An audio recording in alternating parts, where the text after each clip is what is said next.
know how they think, to know what their terms of references are.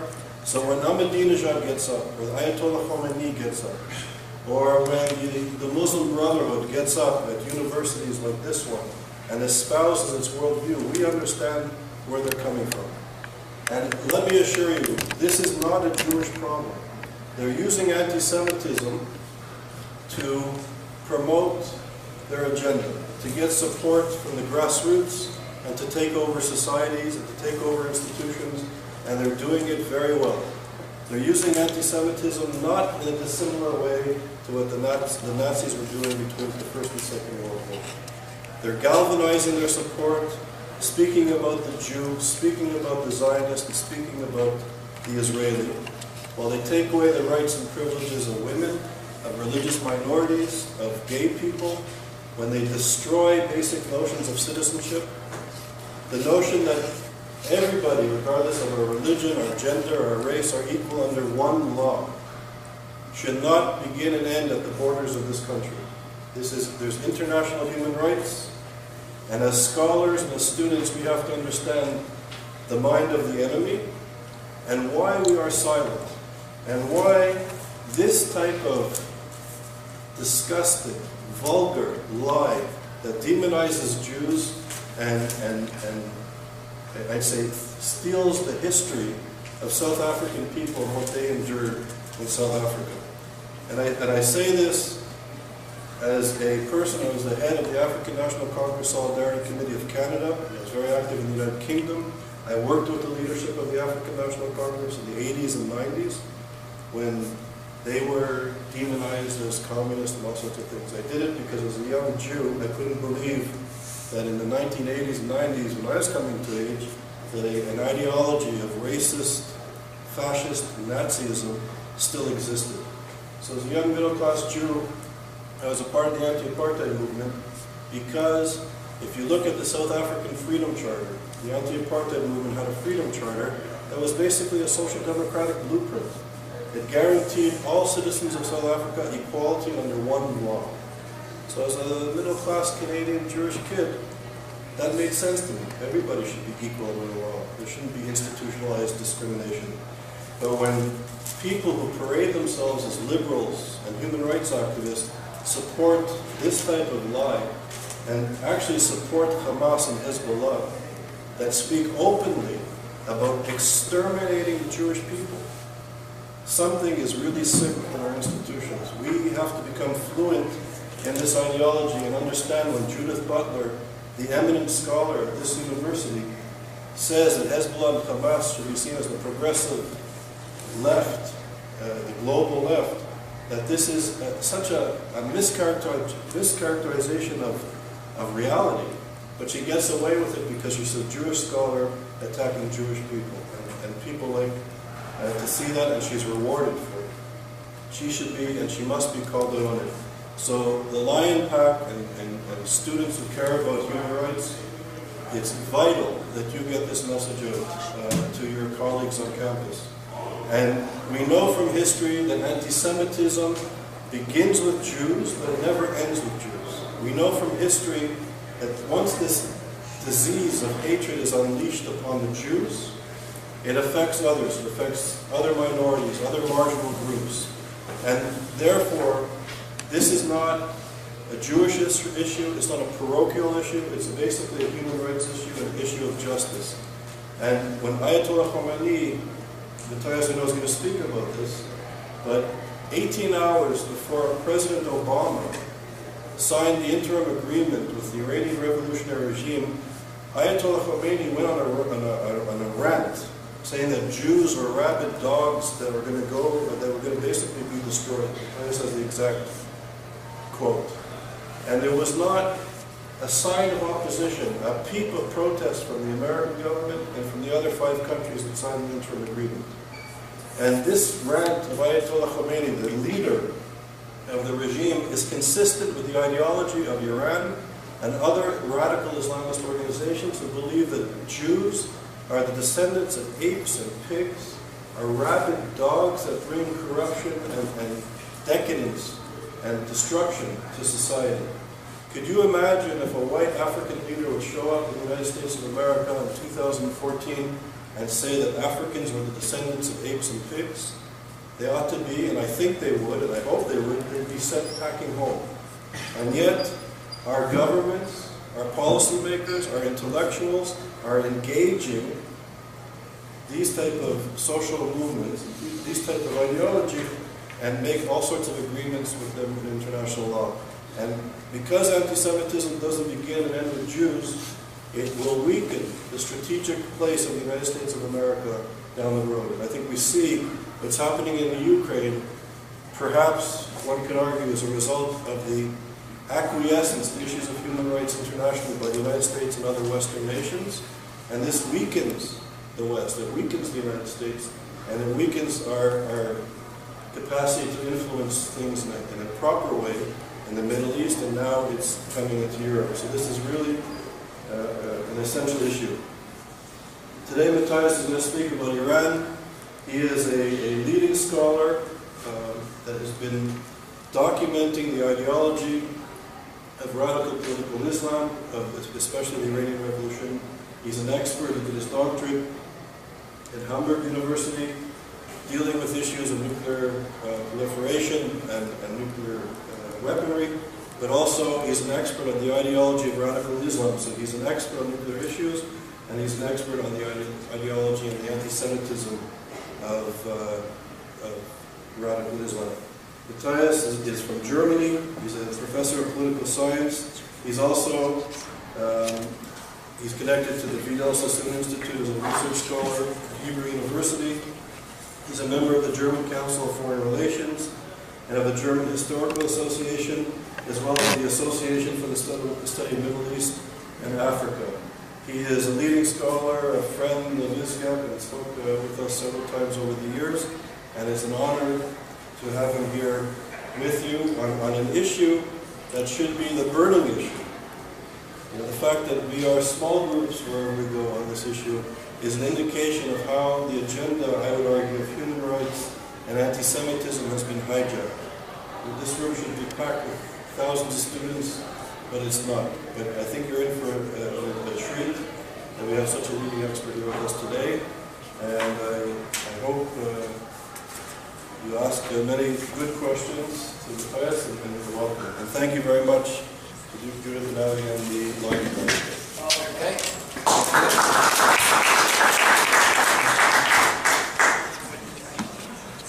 Good evening, ladies and gentlemen. I would like to thank ISGAP for bringing me over from Europe to this country, and I also would like to thank Professor Peregrine and Jacobson that they took this chance to make an additional event here, and I also would like to thank the students group here at Linepack for co-organizing this event tonight. The topic of my talk here is Obama's new Iran policy and the temptation of appeasement. And I don't want to conceal the slight twinge of unease that I feel tonight. How can this German guy dare to lecture Americans about their own government? And this is a legitimate question. So my answer is that I don't want to lecture anyone, but I would like to share with you some reflections about Obama's Iran policy from an outside and non-partisan perspective. True, I do not offer the typical German position. I'm a proud member of the advisory board of the American organization United Against Nuclear Iran, which was founded by Richard Holbrooke some years ago, and I'm a critic of Germany's policy vis-à-vis Iran, a topic I've written 2 books about and spoke about this morning at ISGAP Center in the city. I was impressed by a statement that Senator Mark Kirk from Illinois issued last November after a briefing given by Secretary of State John Kerry on Iran at the Senate's Banking Committee. Quote, "I think today is a day in which I witnessed a feature of nuclear war in the Middle East, in the future someday, that will be part of our children's heritage," he told the media. And then, this administration, like Neville Chamberlain, is yielding a large and bloody conflict in the Middle East involving Iranian nuclear weapons that will now be part of our children's future. This is quite an alarming forecast, isn't it? Too alarming? We will see. Senator Kirk's statement gives us at least some impression of what is at stake when we talk about Iran and Obama's policies. I will dwell on the temptation of appeasement in the second part of my talk and will close with a final remark on Israel. In my writings, I used to support the American position towards Iran, especially Bill Clinton's approach, but now this policy has changed. The date that marked the high point of the old American Iran policy was December 23rd, 2006. On that day, the Bush administration obtained an unanimous resolution from the Security Council calling on the mullahs to cease all uranium enrichment and plutonium projects without delay. At the same time, sanctions were placed in Iran in order to back up these demands. This resolution classified Iran's nuclear program as a threat to international peace. In the event that Tehran failed to comply, the resolution threatened additional pressure. The date marking the sealing of a new American Iran policy is November 24th, 2013. On that day, the 5 permanent members of the Security Council in Germany approved in Geneva an interim agreement with Iran that nullified the above-mentioned United Nations resolution. Iran agreed to suspend the 20% uranium enrichment. The 5+1 agreed to suspend elements of the sanctions regime, and both sides agreed to reach, if possible, within 6 months, a mutually agreed comprehensive solution that would ensure that Iran's nuclear program will be exclusively peaceful. The White House paved the way for this so-called Geneva Agreement by conducting secret negotiations with Iran. These negotiations started in March 2013 and gained momentum after the new Iranian President Hassan Rouhani took the stage in August last year. These bilateral discussions had already produced an agreed United States-Iranian text by the time the first Geneva talks opened on November 7th. However, when the French saw this first draft, they were troubled. The stumbling block was the plutonium breeder at Arak, a heavy water reactor without any civilian purpose. The American-Iranian draft suggested that this reactor should not be activated during a 6-month period in which its construction could nevertheless continue. French Foreign Minister Laurent Fabius, however, wanted construction to be halted as well and called the American-Iranian draft a deal for dummies.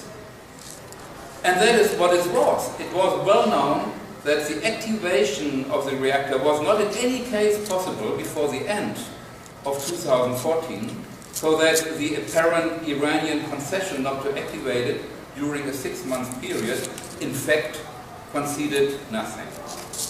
2 weeks later, the 5+1 and Iran adopted a revised version of the Geneva Agreement with a footnote that clarified that the Arak reactor can continue to be prepared for activation but with restrictions. In January, Iran's new president Hassan Rouhani asked a big crowd, "Do you know what the Geneva Agreement is?" And he gave the answer.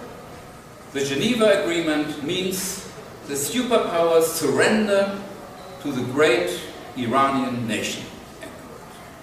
Unfortunately, Rouhani was correct. Tehran had breached at least 6 United Nations resolutions and was nevertheless rewarded in Geneva. Why? Because this agreement permits the enrichment of uranium below 5% and the research and development of the most modern centrifuges, test runs included. It keeps Iran's nuclear infrastructure intact and ignores the most pressing demands from the International Atomic Energy Agency, namely that Iran sign the additional protocol of the Non-Proliferation Treaty and allow transparency with respect to Iran's previous nuclear weapons research. The agreement makes it possible for Iran to become a nuclear threshold state and provides legitimacy for its nuclear efforts of the last 30 years. How can we explain this result? A short look back might help to answer this question. For Washington has shifted its policies on Iran again and again. At the beginning, President Bill Clinton played an important role by denying the Iranians access to nuclear technology at all. This was the most reasonable position.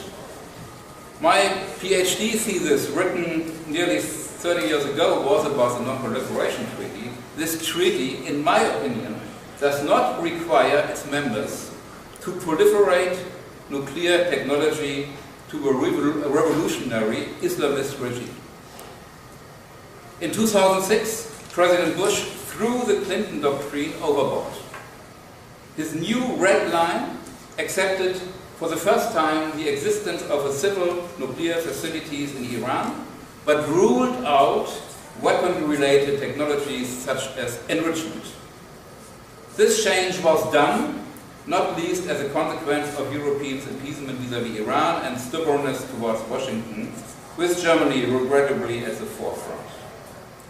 In 2009, Barack Obama changed President Bush's red line and supported a proposal that accepted uranium enrichment up to 5% if Iran shipped some of its enriched materials abroad. Tehran promptly began to enrich uranium up to 20%.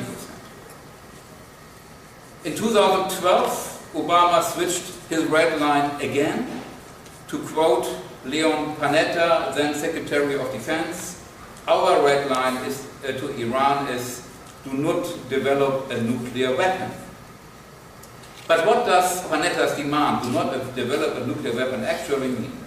The New York Times provided a clue. Quote, "Iran would have to become a country like Japan, which has the capability to become an atomic power virtually overnight, if need be, but has rejected taking the final steps to possessing nuclear weapons."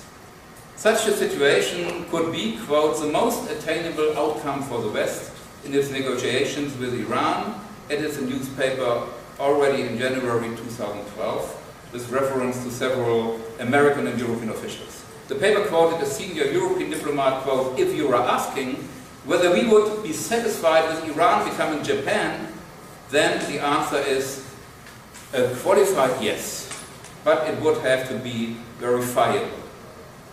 This qualified yes meant a decision, the consequences of which can hardly be overestimated. For the comparison with Japan is misleading. It ignores all the factors that make the Iranian nuclear program particularly dangerous. It is true that Japan could easily become a nuclear power with atomic weapons, while no one in Seoul or Manila or Taipei is particularly worried about the Japanese nuclear potential.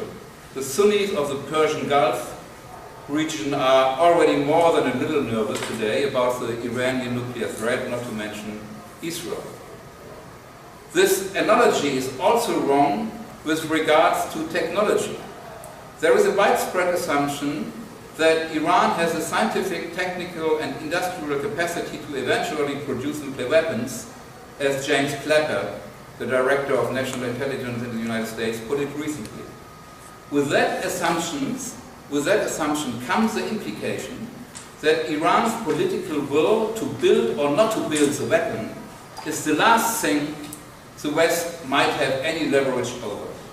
I disagree with that assumption.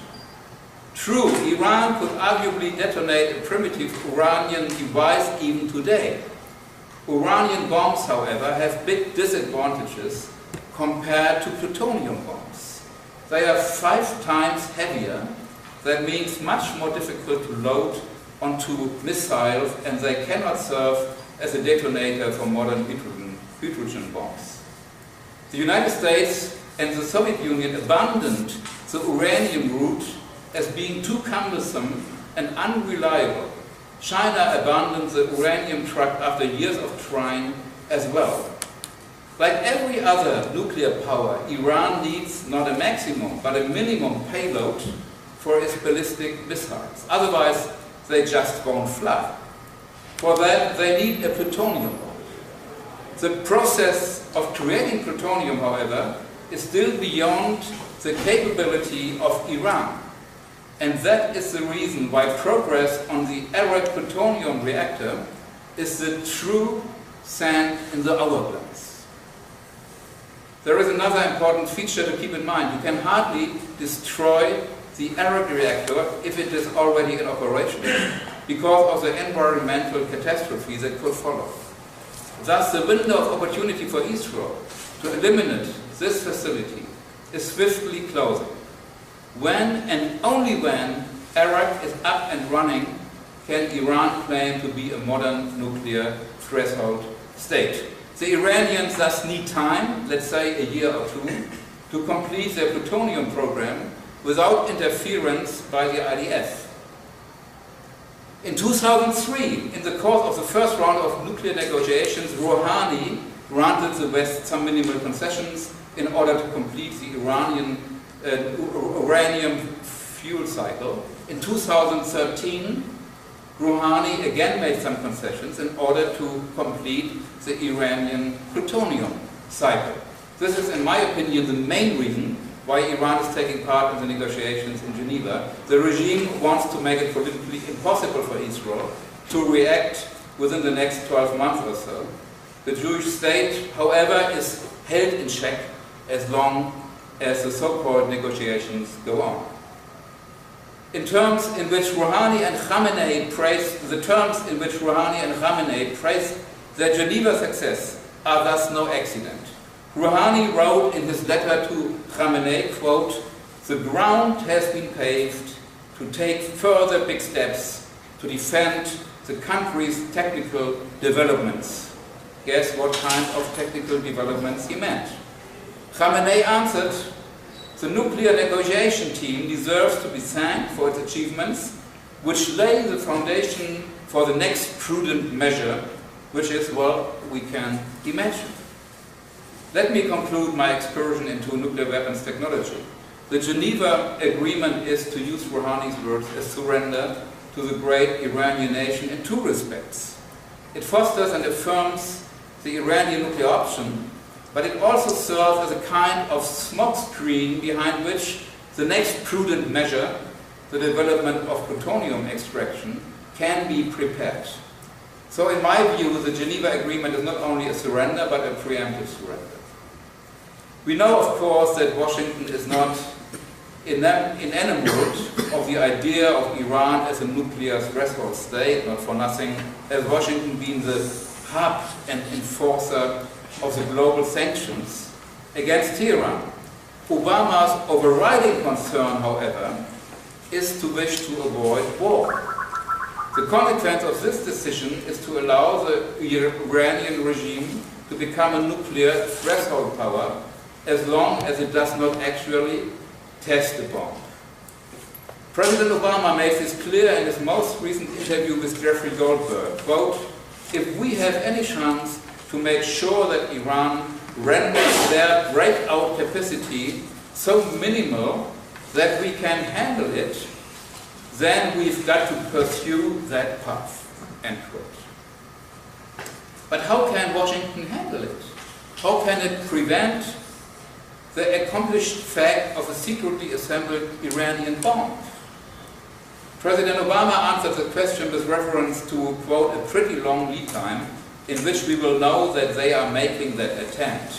This confidence, however, is extremely risky. First, the people responsible in Tehran frankly admit that they used to feed IAEA inspectors false information. Second, the IAEA inspectors' access to military installations is blocked. Third, United States authorities were surprised not only by the emergence of Indian and Pakistani nuclear bombs, but also by the establishment of Iran's uranium enrichment facility at Natanz. Fourth, the installation to produce weapon-grade uranium or plutonium and to assemble nuclear warheads are so compact that they could be accommodated in any major auto service center.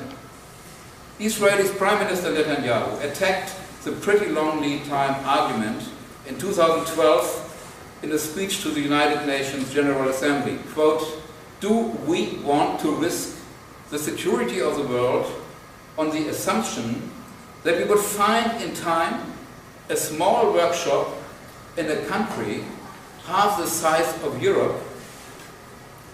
Similar doubts were expressed by Robert Gates, a former defense secretary in President Obama's cabinet.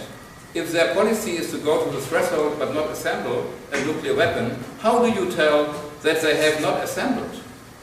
I don't actually know how you would verify that. So let us assume that Washington would learn of the Iranian breakout intention early enough.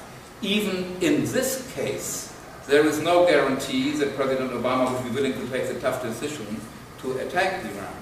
Considering the prevailing anti-war atmosphere in America, there is a certain temptation to overlook the breakout attempt by the regime and to be surprised by the established fact. By then it will be too late. So what could be done? The first imperative, in my opinion, is to make the presumed prolongation of the Geneva Interim Agreement politically impossible. The office of the Iranian Supreme Leader maintained that the 6 months interim period is meaningless and that a final nuclear deal might require even 20 years of bargaining time. This is exactly what Tehran would like to have and what the United States should prevent. Mr. Obama must persuade Iran that he is not desperate for a deal, that he can afford to see negotiations fail. I secondly believe that any attempt to maintain peace requires an unequivocal no to an Iranian nuclear weapons capability. A deal that promises peace while letting Iran stay poised on the edge of becoming a nuclear weapons power would endanger the world.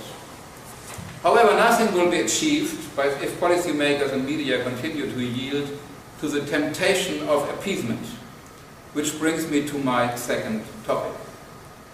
Winston Churchill defined appeasement as follows: an appeaser is one who feeds a crocodile hoping it will eat him last. This policy of appeasement is thus based on two complementary components: wishful thinking and fear. The more irrational and violent an adversary is, the stronger is the inclination to appease it. Thus, in the logic of appeasement, fear and the willingness for dialogue do not contradict, but rather intensify each other. The main thing is a crocodile, a weird and dangerous creature that spreads fear because its behavior is not predictable, like Adolf Hitler or Ali Khamenei. Ali Khamenei intimidates. He names Israel the sinister, unclean, rabid dog in the region and adds that Israelis should not be called humans. He identifies diplomacy as a form of warfare. Every step, he said, forward and reverse is similar to a battlefield and must be decided upon the advance in order to achieve the goal. The commanders of the Revolutionary Guards make threats as well. We have identified centers in America for attack that will create a shock, they said. We will conduct such a blow in which America will be destroyed from within, stated one of them in February this year. But Western politicians and media are accustomed to totally ignoring such expressions of incitement and aggression. Or take the example of Iran's Foreign Minister Zarif. He is the superstar of Iran's charm offensive and able indeed to mesmerize his listeners, as I personally witnessed in Berlin. Nobody seems to have noticed, however, that Zarif threatens to acquire nuclear weapons. Quote, "The only way you can ensure that Iran's nuclear program remains peaceful is by allowing it to take place in an acceptable, peaceful international environment, he insisted back in September 2013. And Zarif repeated this thread again and again. Most of the media, thrilled by Zarif, smiled, by his sonorous bass, by his image as an Iranian Gorbachev, ignored that threat. Which brings me to the second feature of appeasement, ignorance and irrational hope. During the 30s, quote, the British government steadfastly closed their eyes and ears to the disquieting symptoms in Europe, wrote Churchill, who was one of the very few British politicians who had read Mein Kampf.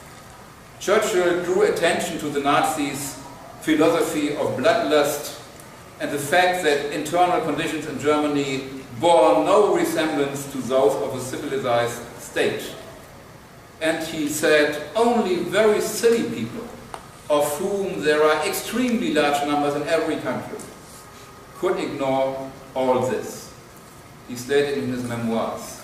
He remained, as we know, alone with his realism and his warning of a major war.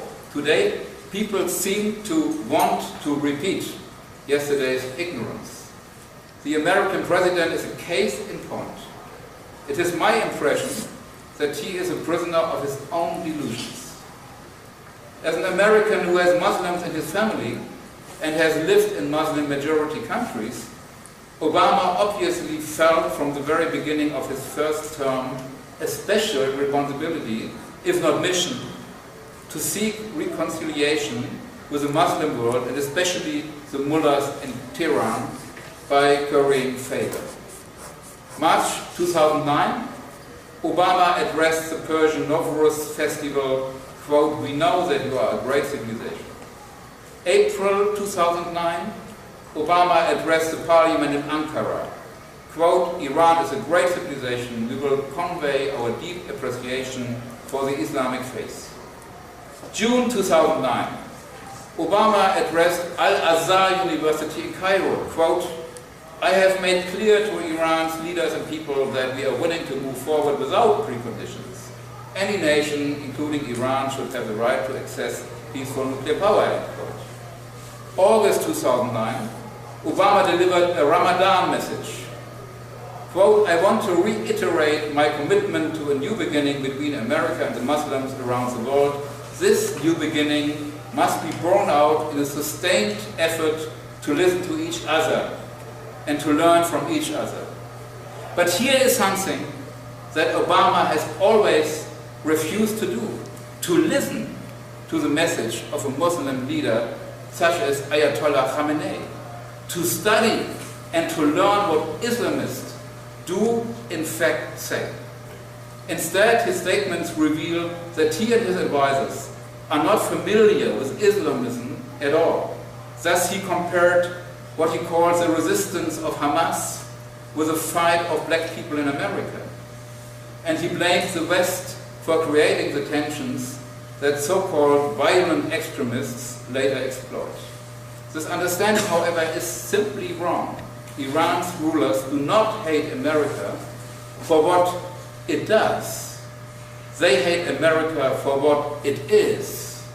They want to overcome the world of arrogance in its entirety.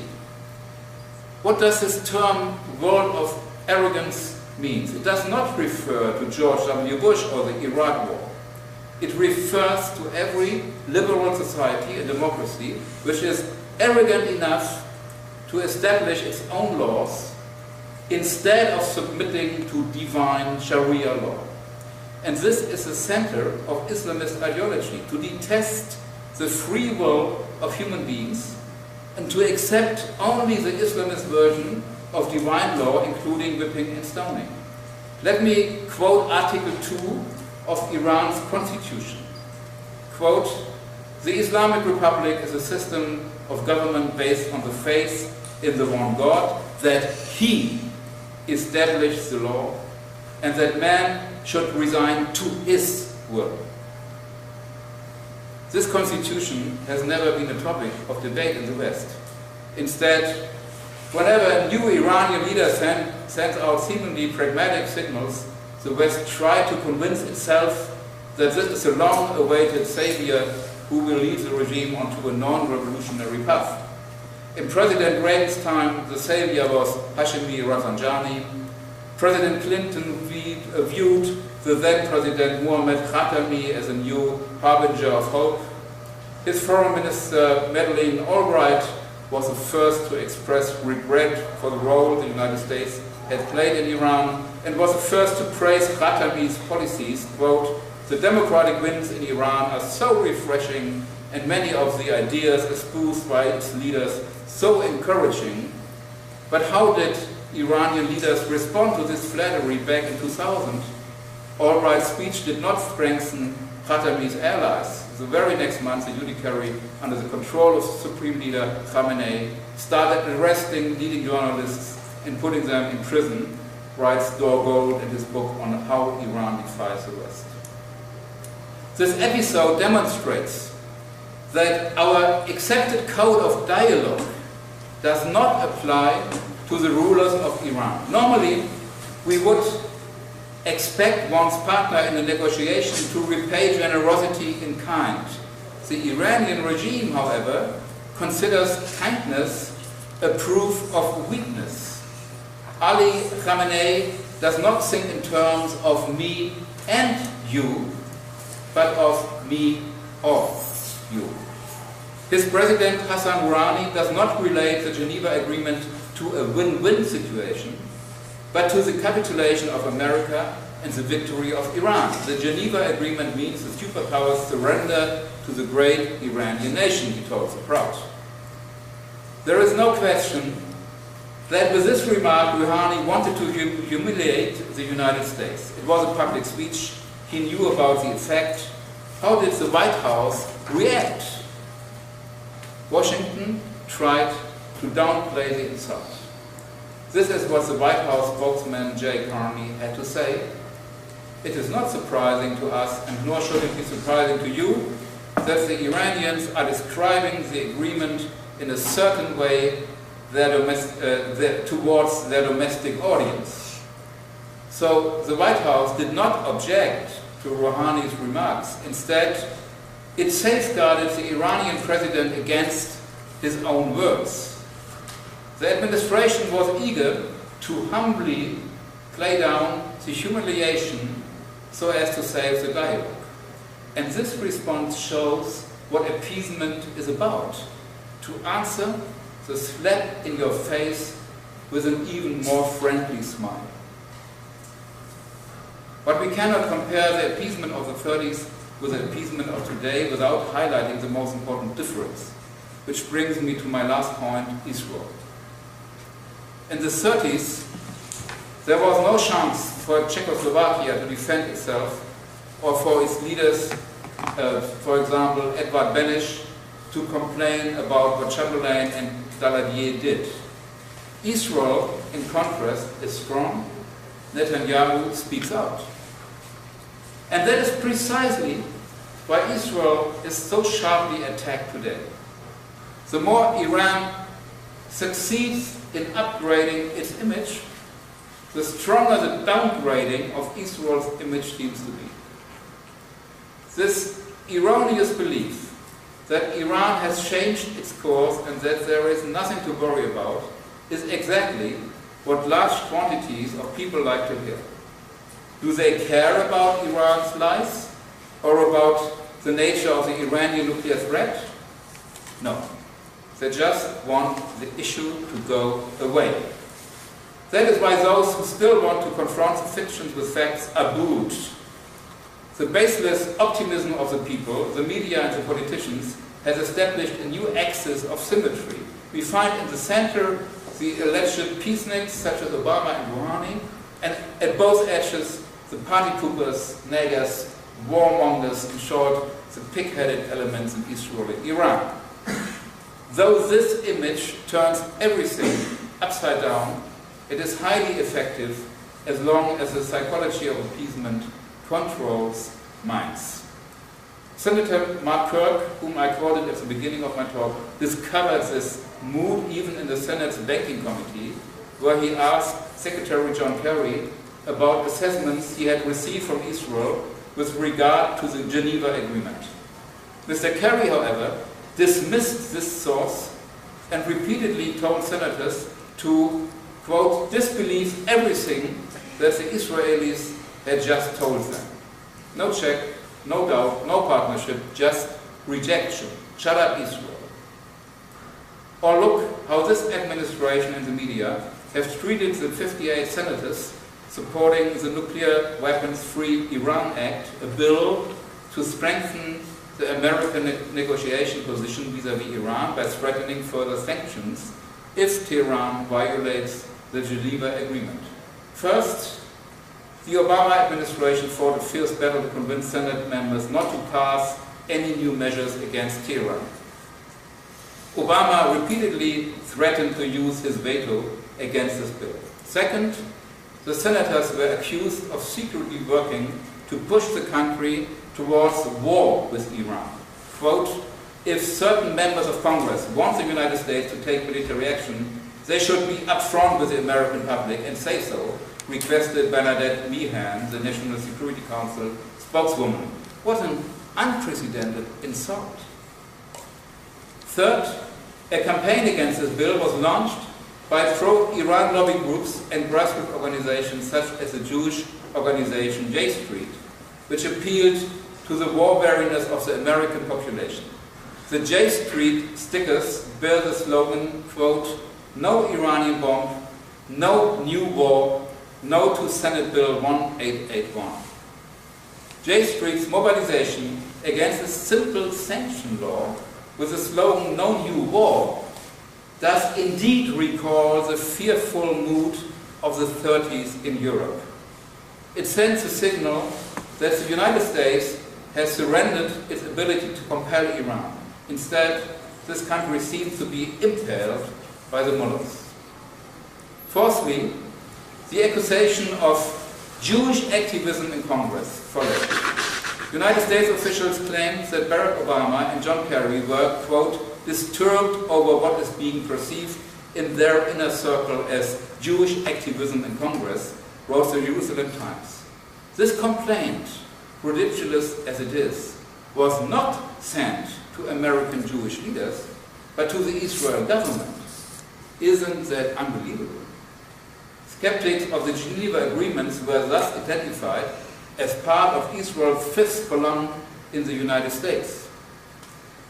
Fifthly, the entertainment sector stepped in. In his daily show, broadcast by Comedy Central, Jon Stewart castigated the 58 senators who advocate a new sanctions bill as senators from the great state of Israel, rather than representing American interests.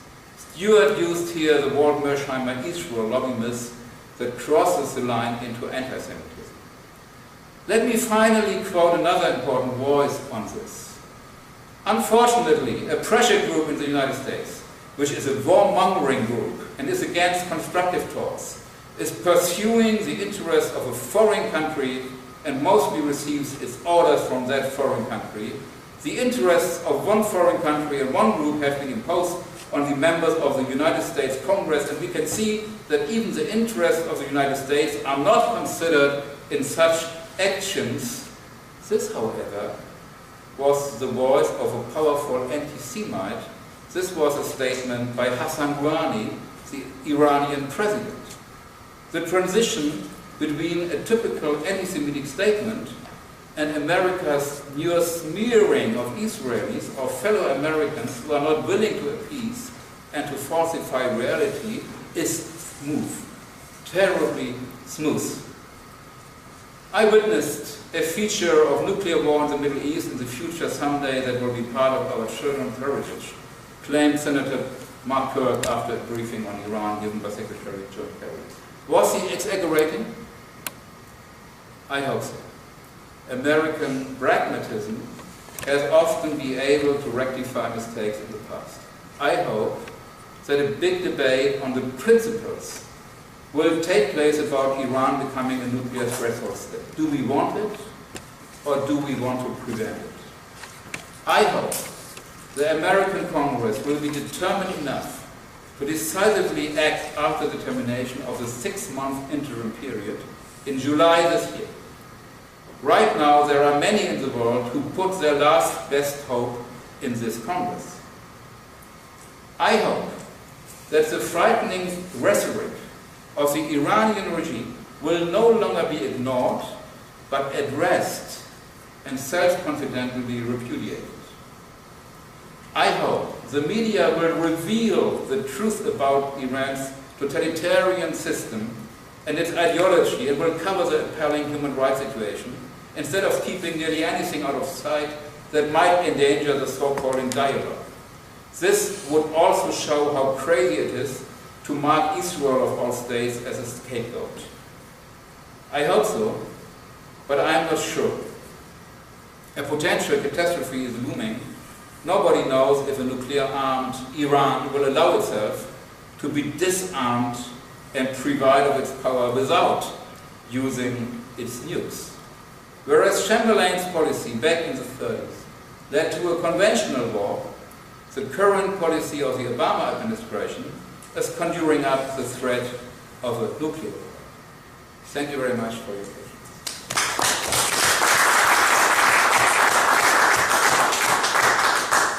And it would be great if there are questions or comments. Has the Israeli seizure of the Iranian weapons shipment to Gaza, has that created any talk in the should I repeat myself? Again, please. Has the Israeli seizure of the Iranian weapons shipment to Gaza, has that created any talk in the international arena that, any doubt over Iran's intentions? Well, I have not seen big comments. The rule is that the dialogue will continue, and I read an article 2 days ago in the New York Times, and the character of this article was, this is a great chance for Netanyahu, and he got much luck that he could find this because now he has a good argument against the talks, but it is of course just a kind of cover, and so this was the direction of this article. So normally it should have been a big impact because it shows that the terror will go on. It shows that at the same time, when Zarif in Berlin, I happened to meet him in Berlin and I listened to his talk.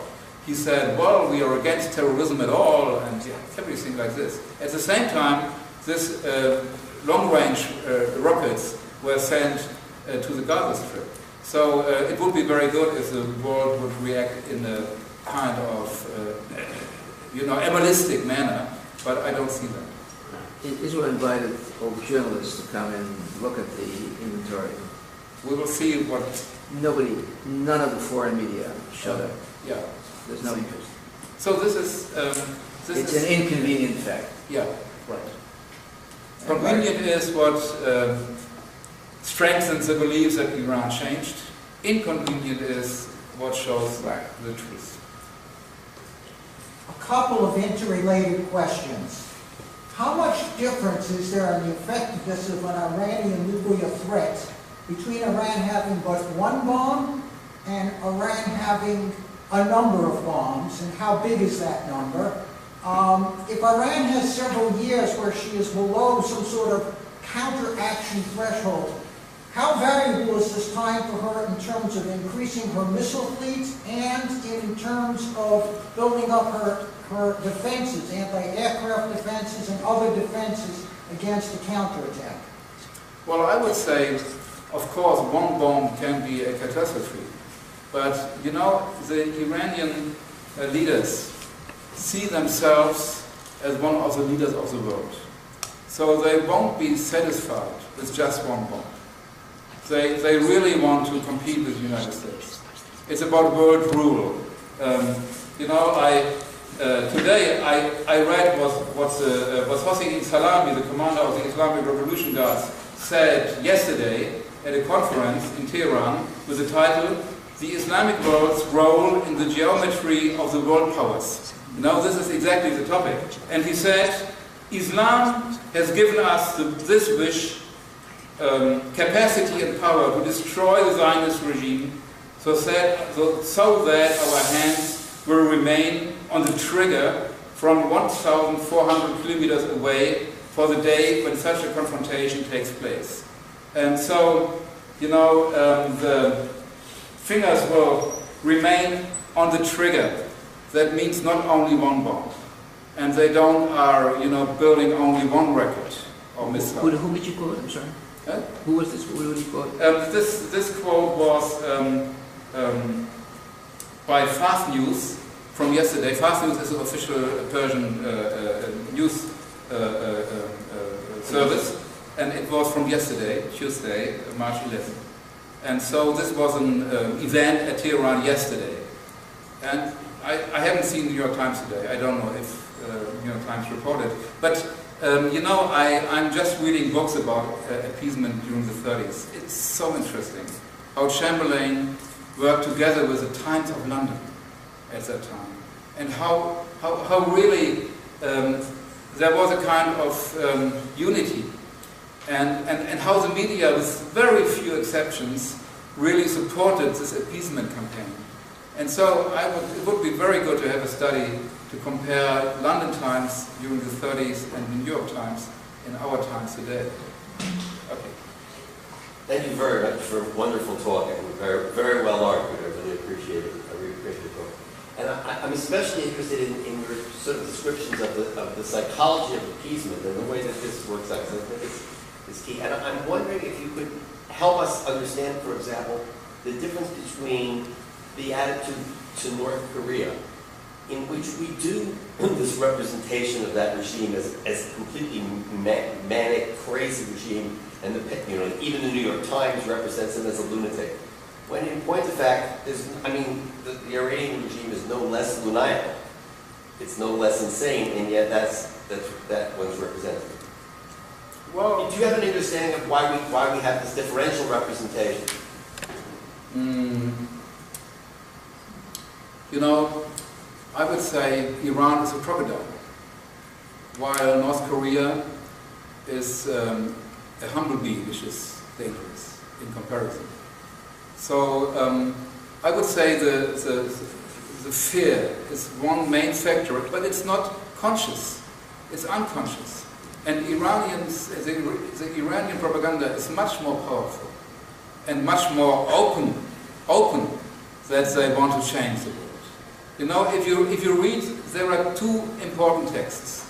The first is the program of the Islamic Revolution. This is written by Khomeini in the middle of the 17th. It's called the Islamic State. This is the program of the Persian Revolution. And we know the program of the Russian Revolution. Lenin, what to do, 1902. Yes. We know the program of the Chinese Revolution, the Mao scriptures. We know the program of the German Revolution, Hitler's Mein Kampf, and so on and so forth. But no one takes care about the program of this Islamic Revolution. But it's necessary to read Khomeini's book. And secondly, it's necessary to read the Constitution of Iran. So this is very important to understand, to try to understand, which is very, very far away from our way of thinking. You know, what Islamism means and what this kind of revolution produces. And you will see in every case it's an international revolution. It's intended to change the world. It's a totalitarian system like Marxism and like National Socialism. They really believe it would be a better world without Israel. You know, they really say they could liberate the human beings if they destroy Israel. So this is the danger in the whole business, that they are believing this kind of utopian thinking. And so and you don't have this similar things with the North Korean leader, which is, you know, quite another issue, another chapter. Yes. I don't know if you delve into like internal Iranian politics, but I was wondering if you could talk about how Islamist is the Iranian population itself. Like, in back during the revolution of Shah, you had like the Tudeh, you had the women, you had a little bit of Islamists, you had the clerics, and then you had the middle class bazaar that was able to really push out, that was really able to change the politics in Iran. So I'm wondering if you can address who the players are today and how Islamists are that, and maybe touch on the Green Revolution. Yes, of course. Even you mentioned the Iranian Revolution of 1979, and even, you know, if you look at the situation in the year 1978 or 1977, the mosque was not a big place. You know, people don't like to go to this place, and the mullahs were considered to be very lazy, not really working, and so on and so forth. So there was not a real religious feeling. And so this revolution was done by was coming from three sources. The first source was the nationalists in the heritage of Mossadegh. The first source were the leftists, the Tudeh party, and only the third group was the Islamists around Khomeini. But he was able to take the lead then. And today, you know, there is no other country within the Muslim world where religion is so much hatred within the popularity. I will give you an example. I have a friend where religion is hated or religion is hated? No, religion, the Islamic creed is hated because they, what they knew about this is what the ruling people are saying to them. And so it's really quite a difference if you, for example, compare it with Egypt. So it's quite a difference what the population is saying and thinking. In Egypt, it's very, very clear that also broad masses are very, very anti-Semitic. And you don't have the same in Iran. Radio Israel, for example, which is broadcasting in Farsi language, is very popular in Iran. And so we, the American model is well known and very popular as well. So you don't have the same in other parts of the Arabic world. So it's very interesting. And what I wanted to say is I have a friend in Germany, Iranian, and his brother is still living in Iran, and he told this following story.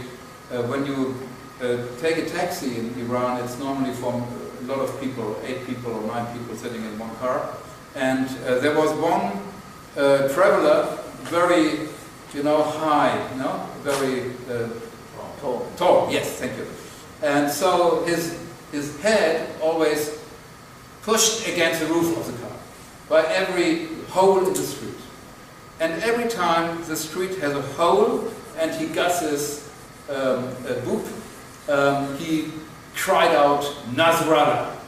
Then the next hole, Nasrallah, Nasrallah. And what was it? It was meant, this is the leader of Hezbollah. And all the money of our state is going to Hezbollah instead of repairing the road. So this is a very typical expression, popular expression of insatisfaction with what the regime is doing. Yes? I'm curious if you think that President Obama is trying to work out a deal with the Iranians so that they get the bomb after his presidency. Once the presidential library is all financed, and then the Persians can have their bomb and everyone's happy. Also, I'm wondering if the Europeans and President Obama is saying, after they get the bomb, we'll let the Israelis take care of it if they want to, but we'll never, we're not going to take care of it. If the Jews want to get involved in a fight with a nuclear fighter, we'll let it up. It'll be up to the Jews to get it. Well, this comment is difficult to, because I really don't know exactly the motivation of Obama. And I don't believe that he really wants Iran to get a bomb. I don't think he's, it sounds for me like a conspiracy theory. And so I think he's really believing, like Chamberlain, that he is doing a very worthful thing for humankind and humanity. And if you look at the psychology of Chamberlain and of the psychology of Obama, there are very interesting, very similar features. For example, a kind of Nazism, you know, and saying, I'm very, very capable of changing the world in a better direction. And if you read his talk at Oslo, when he got the Peace Nobel Prize, you find similar aspects. And so I more believe that he is really, inside his own delusional world, and really thinking some resolution can be found without,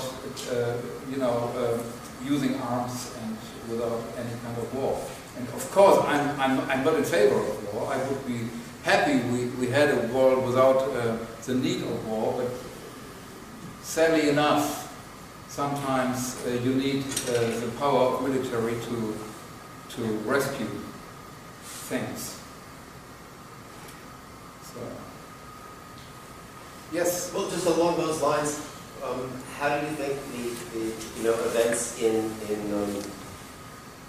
Soviet Union right now, in terms of the Soviet Union, putting boots on the ground? The Soviet Union does not exist. Russia.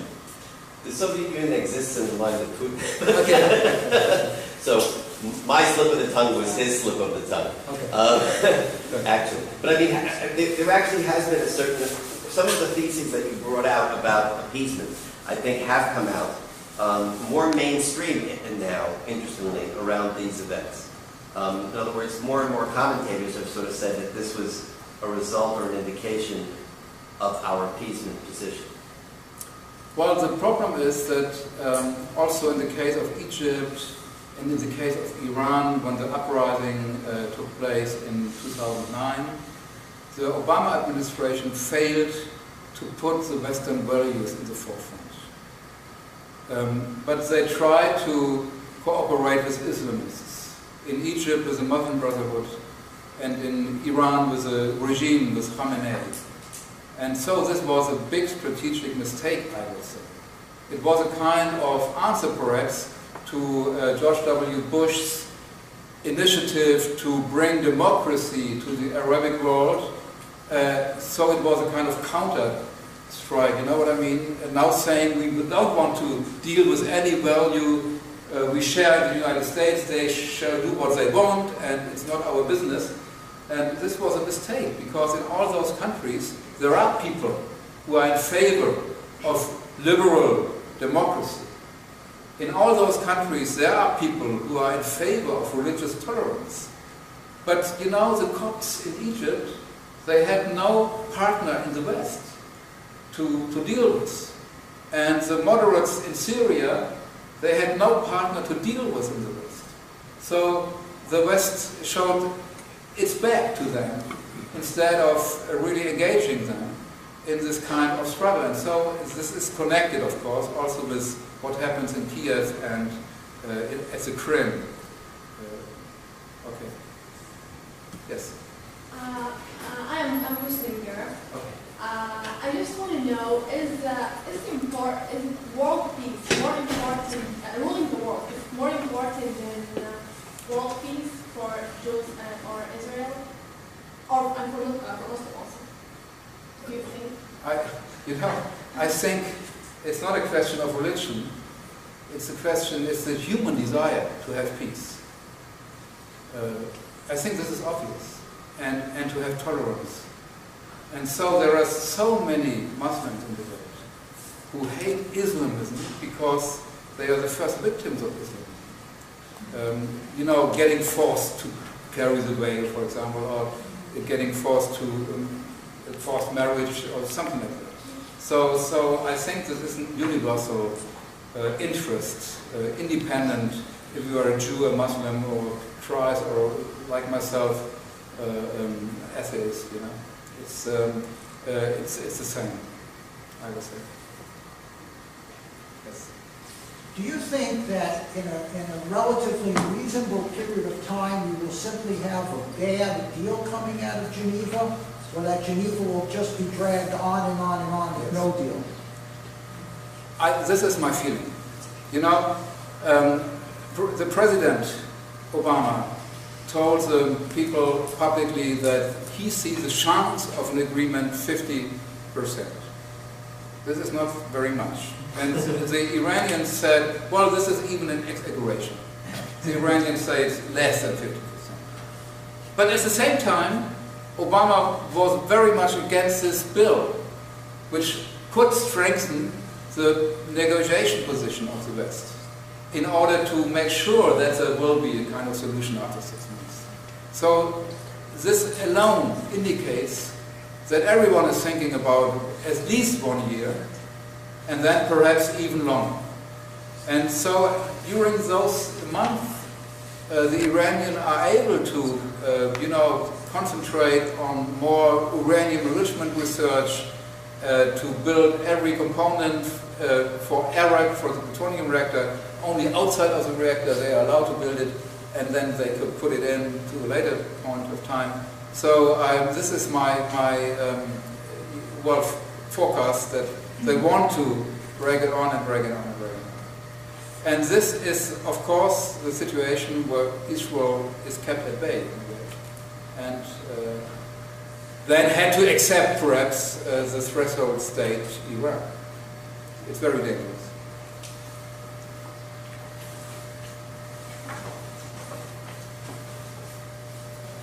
So, no more questions? Yes, one question. I read somewhere that China is supplying Iran with some of the technology that they need to accelerate, making the bomb.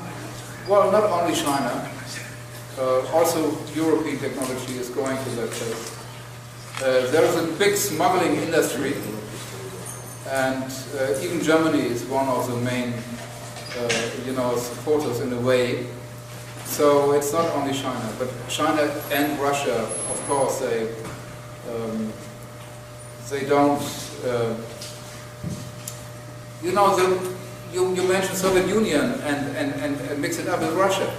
And I have the feeling with Russia today that they have the same tactic as with the Hitler-Stalin pact, if we can't deal with the West, well, we will deal with the Iranians. And we'll give them, a bit of money, and we'll make exchanges with them. So it's really a weird world, and the West is, more and more in a minority position. If you see the power of China and the power of Russia today. And so it's even more important that the West is really playing out its values and, really supporting religious tolerance and liberal democracy in the world. Okay. So thank you very much for that.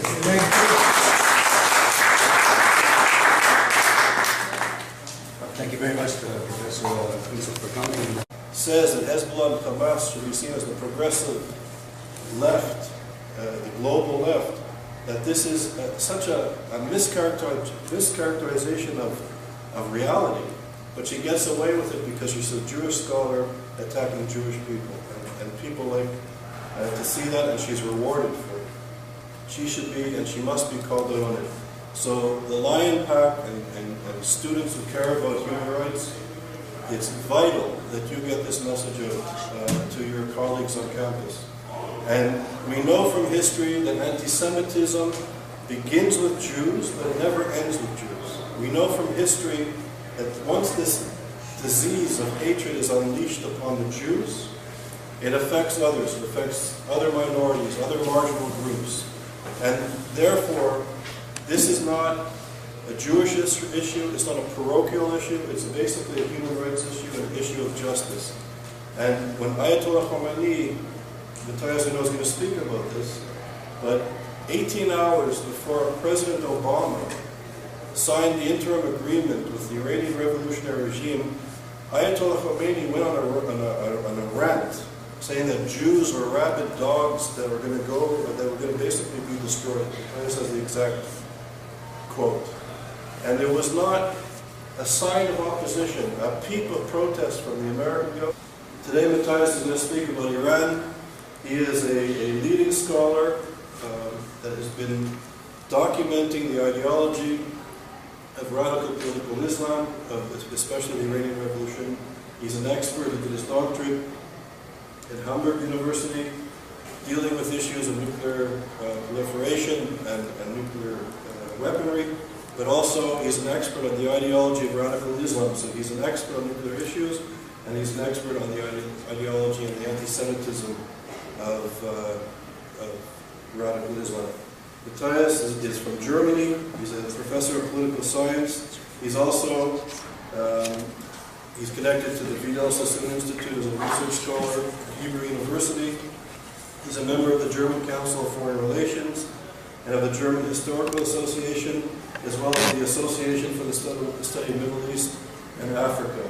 He is a leading scholar, a friend of ISGAP, and spoke with us several times over the years, and it's an honor to have him here with you on an issue that should be the burning issue. You know, the fact that we are small groups wherever we go on this issue is an indication of how the agenda, I would argue, of human rights and anti-Semitism has been hijacked. This room should be packed with thousands of students, but it's not. But I think you're in for a treat. To know how they think, to know what their terms of references are. So when Ahmadinejad gets up, or the Ayatollah Khomeini gets up, or when the Muslim Brotherhood gets up at universities like this one and espouses its worldview, we understand where they're coming from. And let me assure you, this is not a Jewish problem.